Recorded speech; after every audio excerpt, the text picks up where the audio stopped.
What up, street gods? There, Kim Art the Thought. So what?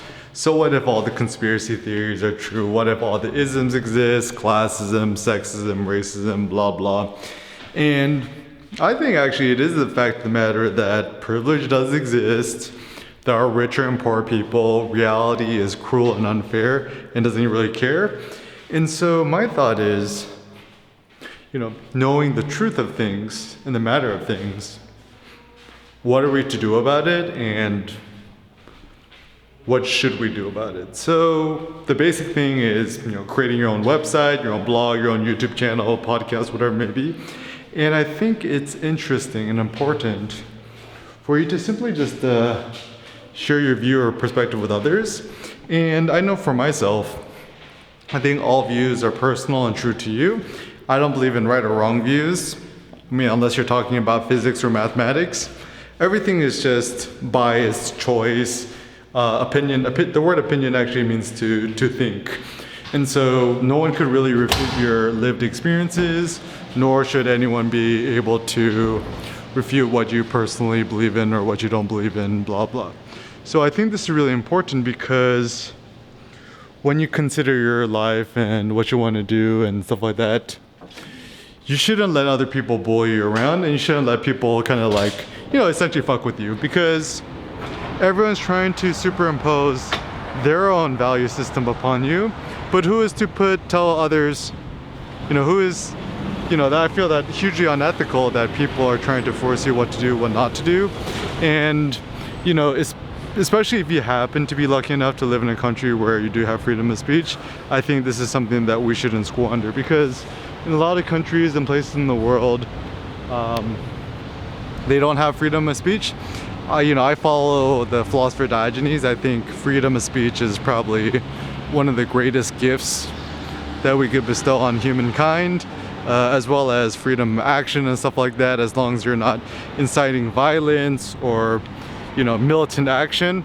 And so it's my personal belief that even having the courage and the guts to share your own opinion and not watering it down is really essential. And who's to know if your opinion is good or wrong or right or wrong, whatever. That's just for time to decide.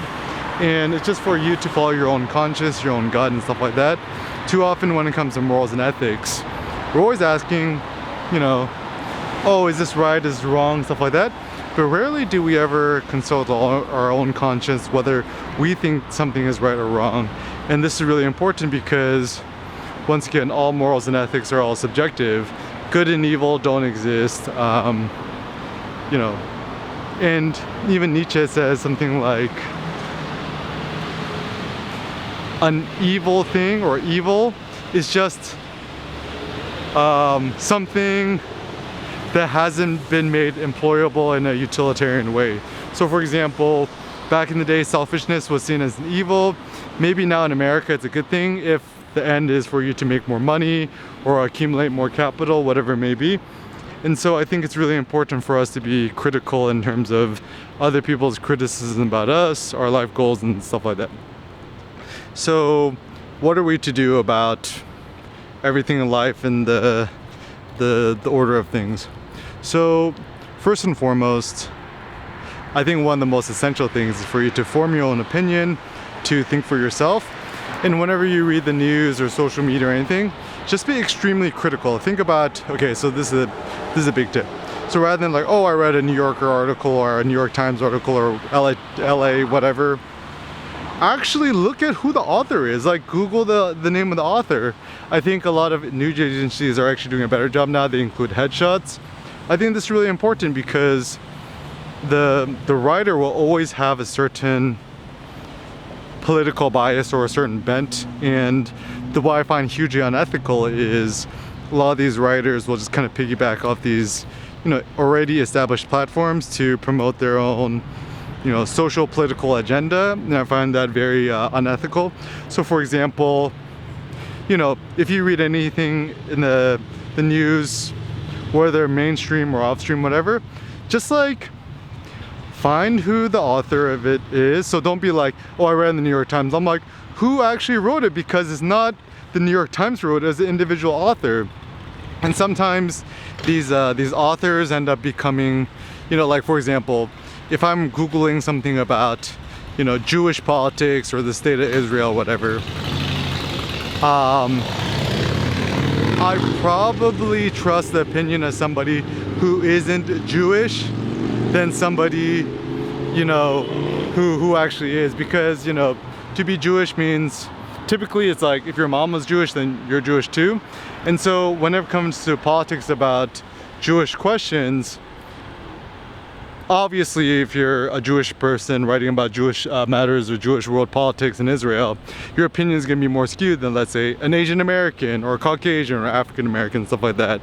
And so it obviously is important though, because lived experiences are real experiences, and so far much as, like, you know, I'm Asian American, I'm Korean American, I don't want non-Korean Americans or non-Asian Americans telling me how I should feel about something. So certainly it's important for everyone to share their own opinion on things, but just kind of what I would encourage, you know, and everyone should say their own mind and stuff like that, but what I would just really encourage is for you as a reader or a viewer or whatever, to always be hypercritical about the motives of these so-called writers and peoples and journalists. I don't mean to say that in a disparaging way.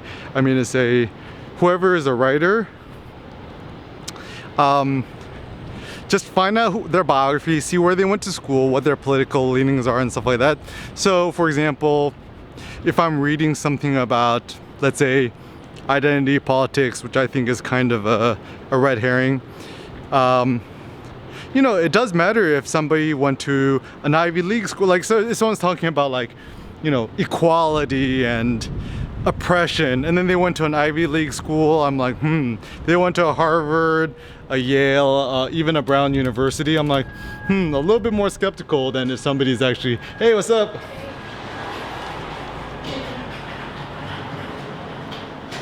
Is actually, thank you, is actually of the peoples and stuff like that. Ooh, it's all free food? Absolutely not. Oh man! Are you guys part of RISD? Yes, yes. So you get all the kids to come back in? They are.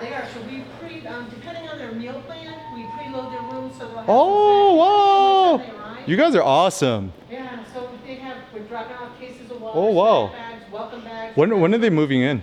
They start Saturday. This Saturday? Yes. Oh, so you guys are busy. Yes, we are. Yes, we are. The secret is just drink more Red Bull. No, water. We like water. I like water and black coffee. Huh? I live here, yeah. Yeah. My wife is